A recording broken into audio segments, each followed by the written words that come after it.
Hey guys, today I'm here with Marcelo. He's a global content creator, and I brought him on to really just kind of have a deep dive into mindset, the cultural shifts and trends, and kind of just making sure we keep on top of all the privacy within this digital world. So thanks so much for coming on, man. Thanks for having me, man. Appreciate that. Before having you on, I did a bit of research to try to figure out how to define you, which is in itself probably flawed, but I couldn't.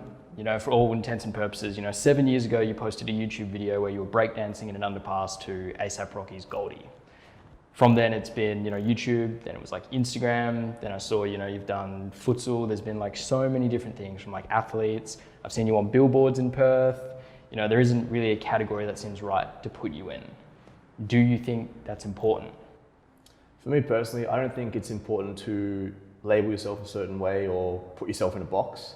As human beings, we're very deep, we're multifaceted, we have many different, passions, and I think it's important to explore those. So for me personally, I don't put myself under one sort of category, but I guess if I had to kind of label myself, it would be a storyteller. Okay, and where does that then come from? Is that like from a childhood thing to a... For me, it's definitely from childhood. Yeah. This goes back to when I was in primary school. So I went on a school trip, like a camp, out in, I think, Nanga Bush Camp. So we were out there exploring, and before that, my mum actually bought me a little point and shoot camera, like a disposable camera from like Kmart. So then I brought that along with me, and we were exploring, we were riding bikes, and we'd always stop to, take photos. So I'd go around, taking photos of the landscapes, taking photos of portraits of people. Even just those like macro like close-ups of flowers, Yeah. just like trying these. I know those exact shots. Yeah, just trying these little things here and there. And it was, I think, 3 days after the first day I got back, and then I got the photos developed, and my mum looked at the scans, and she was like, "Whew, like these are really nice photos, but where are the photos of you?" So me personally, like it was never kind of in my mindset to get photos of me kind of thing. It was more so always being behind the camera, documenting everything, like trying to tell stories through images or even video. So like from that, I progressed onto creating videos, because with video you can incorporate sound, and that was a massive thing. I have a massive passion in music. Yeah, I noticed you're constantly sharing, things that inspire you through music. Definitely. I think for me, music is one of the most important aspects of my life. Growing up, my dad was a musician, a singer. So my parents were living in the Philippines, and they moved together to Spain. They lived there for 14 years. They were heavily involved with like Spanish music, the culture. And growing up as a kid, I would always listen to a lot of jazz, old school jazz, a lot of Latin music, massive variation. So I can really relate to different types of music. And in fact, I use music as a drive to edit. That's kind of like the techniques I use to edit is based off of music. So let's say because you recently shot a campaign for Banks, I believe. So do you find the song first? Do you go and listen to music and go, all right, this is the song, and then build around that, or? Pretty much, because of how strong that passion is for music. So we have a lot of producers, local producers here in Perth, that have incredible sounds, like unique sounds that you can't really get from anywhere else, really. So I would listen to those sounds and like close my eyes and imagine, and I could always visualize exactly the edit, how it's going to be. Really? Yeah, it's just one of those things where I guess I was born with it. Yeah. Music is a massive So you source local talent for some of your videos? Yeah, so I think it's important to kind of spread and push that local kind of scene, because especially a place like Perth, there's a lot of like stigma around it. It's like it's the most isolated city in the world. There's not a lot of opportunities, blah blah blah. But yeah, just growing up and traveling, that sort of thing, you slowly start to realize how incredible the city is. Yeah, because I've someone who's followed you for a while. You've been in and out of Perth for what seems like the last 10 years almost. Has that given you a greater appreciation for like Perth? 100%. So my first actual living abroad was in the States, and this was a year outside of high school. Was it futsal you were playing? Playing soccer, like outdoor soccer. Yeah. So I went over to the States on a soccer scholarship, and I went to Kansas, and a very, very small town which only had a population of maybe like no more than 4,000 people. Jeez. And it was tiny. So there was nothing else to do other than study, play soccer, train, and just like be with the boys, and that was it. Like there was nothing else. So being in a small town, like it made me appreciate Perth so much. Really? Yeah. And then fast track to last year, I went over to London, and I was like, I'm going to try to see what it's like to live in a big city with all these opportunities and all this sort of stuff. And I learned, and I experienced a lot of, I guess, disconnect and like loneliness for like such an incredible city, like, overly populated. You feel almost like a disconnect when you go there. Really? Because of just how many people are around, and like the lifestyle and everything like that. Maybe it wasn't for me to like live like for long term, but I mean, I just felt when I came back here in Perth, it just felt really, really connected with everyone. So yeah, it's just a life experience. I think that's the most important thing. Yeah. Okay. And while in, just out of curiosity, when you were in Kansas, were you creating content as well back then? Yeah, I was. It was literally a lot of just like vlogs, funny videos here and there, just documenting my journey. So like I've always been a storyteller. So this is actually quite an odd question that's just come to me. Is I know some people, when they go through like traumatic life events, they'll, let's say, remove images from a timeline, whether it be Facebook, Instagram, whatever. Some people think that goes against the whole idea of a timeline. Like it's meant to document time as it, happens.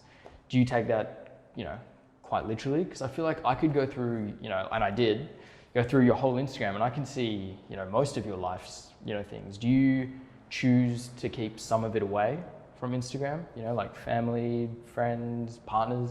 Yeah, yes and no. Like it's, for me personally, I like to share my story and like where I came from, my journey. I think it's very important to do that, especially if you think about it nowadays. I think our generation is the first generation that has like the most kind of content of our lives. Oh, yeah. So imagine if we were like back in the day, we could look back at our great granddad and we saw his growth as a kid, and you could see like his journey of going from like a kid to teenager to young adult to like having kids and like it'd be incredible, right? Yeah. So for me, this is like, I'm not doing it just for me, I'm doing it for like my kids' kids, like just showing the person that I am as a whole. And I think that's like I guess that's the gift I can give to my, like, how can I call it, my legacy. Yeah, your legacy. Yeah. I think it's almost like a life book, not a yearbook, like a life book. It's something you can constantly look back on and reflect. Definitely. Do you have any, regret sharing any elements of your life? Because I post, photos of like my mum for like Mother's Day, and I know a lot of people did. And then I see, like your mum has an Instagram, my mum has an Instagram, but there's definitely people who would keep that world apart, and not choose to have it out there. Do you regret bringing anything into the fold? Not at all. No? Not at all completely. I think it's all individual. Some people just don't feel comfortable sharing these sort of aspects in their life, and others do. I think it's all individual, so it's just up to the person. Okay. And then I think to touch back onto like YouTube 7 years ago and flash forward to now, I don't think there's enough fingers to count the amount of platforms you've probably tried or experimented from. You currently on TikTok? Yeah. Of course. How have you, found transitioning to all of these, different mediums, because you identified early, I've noticed you've got a good trend of managing to jump on these. What do you see that others don't, like what is that? For me, I think it's more so learning about new things. That's my curiosity, and like trying to experience new things. So, back in the day when TikTok was Musically, like I wasn't on it, but I was just like looking at it. I was like, wow, like there's people like lip singing things. And I was like, that's pretty funny. Because I used to do that back in the day, like with videos in front of my, what do you call it? Like a photo booth on the iMac. Yeah. I just like some music. Yeah, exactly. Yeah. And I think it's just like a natural human behavior just to do that sort of stuff, just create funny videos. And then now TikTok is blown up where people create, short form videos, and it's just entertaining. So I think for me, it's just all about learning and experiencing as much as I can with each individual platform. Like, some people, I used to be on Tumblr, and I don't have the strength of actual blogging, but vlogging, I have a strength in. So for me, it's just sticking to my strength, like photo and video, and just telling a story that way. You say that it's your strength, and I think a big part of that is like mindset. Like you don't preach, but you put out a very healthy lifestyle, from physical, doing like calisthenics workouts and a lot of body movement, but you also preach about, self-love and positivity. But then you put everything out there. Is it hard to maintain that constantly? Because not everyone's going to be a fan, and you're going to have bad days. For sure. I think for me, I'm not doing it for the other people, so it is what it is to me. Yeah. I'm not looking for validation from other people. Like if people can resonate and connect with that, then by all means, use that. Yeah, it's a bonus. But for me, I'm using it as a legacy. Like I said before, it's like for my kids, for my kids' kids, like for later on down the track when there are times and doubts, like, wow, my granddad was like that sort of person that he did this and that, and I was like, yeah, like 2020. COVID. Exactly. Yeah. Just just overcome challenges. And I think like as human beings, like we like a lot of people aren't, I guess the word, optimistic. They stress over things that seem big when in fact they're like a fraction of your life. Yep. A very, very small fraction. And then people put so much value on that, and then it destroys them. Where life is always going to be up and down. Yeah. And just going to roll with the punches. Very true. Very true. So now I keep going back 7 years because I think that's where I can at least see where your mainstream digital journey began. What do you think the next 7 will look like? What do you hope for? It's a good question.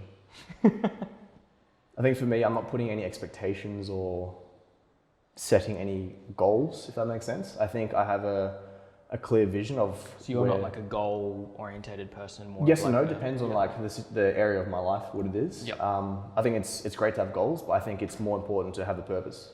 I think purpose is what drives you and drives people to become who they are supposed to be. Do you think a purpose is something you've got, or is that you're working towards? Both. So I definitely have a purpose in life, but also. Do you mind what it is? Yeah, for sure. So I'm here on this earth to inspire people to be themselves, or their authentic selves, and live a life on their own terms, whether it be through their passion or any form. I just want people to express themselves fully because I think authenticity leads to fulfillment. Jeez, do you think any of that came from your sporting background? Definitely, having like confidence on like a physical activity, and then the mentality of gaming. I mean, going to games and competing physically against other people. For sure, I think as an athlete growing up, it was drilled into my mindset that you work hard, but you also have a purpose. And with those two in combination, and self-awareness is a massive thing. If you have those three, you can achieve pretty much like whatever you want to achieve. With self-awareness, do you mean being aware of those sad moments, or being aware of when things are bad, they're not going to be bad forever? Or it's kind of a mixture of things. So like you said, exactly that, but also understanding if you actually like this thing that you're doing. Do you know if you're not passionate about something, you're not going to be doing that most days of your week. No, you're going to put it to the side. Like for example, if it's coming to homework that I don't enjoy, I'm not passionate about, it's I'm not going to do it, But if there's a video to be edited and it's a funny vlog that I'm passionate about, I'm gonna smash that. So it's understanding if you actually enjoy what you do. Yeah. So. Speaking of homework, obviously being a creative but also a multifaceted one, how did you find your schooling experience? Was it was the education system something you thrived in, or? Yeah, I think in high school I was actually a really good student. I put in a lot of work with the stuff that I wanted to do. Naturally, because I was an athlete, it's training these days. So I was I have that discipline in my head already. So just sticking to those, setting those tasks, those to-do lists, and smashing those out. And it was that sense of accomplishment. So I'd transfer that athlete mentality into schooling. And then it came to a point where I was studying film and photo at uni. And I was just so obsessed with it that I felt like I hit a ceiling, and it wasn't for me, because I was asking for more work. I was like, can you guys give me work? What can I do to improve, blah, blah, blah. And they're like, I can't. The curriculum. Yeah. So I'm like, well, I'm trying to grow. Yeah. And if this isn't allowing me to grow, then I need to change direction. So I dropped out of uni and went all in with the business. And if you look back, you never looked back. It was just one of those things where I knew it in my heart. Yeah. You got to listen to those things. If you know it in your heart and your gut, that's telling you to do this, then you just gotta listen to that. Because I've always had times where, you know, in my head it's like it makes sense, but then in my heart it doesn't make sense. Yeah. And I always will value heart and like gut over head. Yeah. Gee, all right, this is the last question, and the last time I'll go back 7 years. Knowing everything you've done in these 7 years, do you think, you know, the kid that posted that first YouTube video, you know, would be proud of the man sat here? 100%, 100%. It's literally, that's always been me. I've never truly changed myself. It's just more so the stuff that I've accomplished at a different level. Because like back then I was posting videos and vlogs, and now I'm still doing that. It's just at a different level. So I think a lot of people are caught up in, you know, I've got to get to this level and then I'll be happy, or I've got to achieve this and then I'll be happy. But in fact, like if you're already doing it now, like that is a fulfillment in itself. So it's just sticking to that trueness within yourself and just putting in the work. Jeez, no, that's some incredible advice, man. Thank you so much for coming on the show, guys. problem. And thank you so much for watching. Thank you.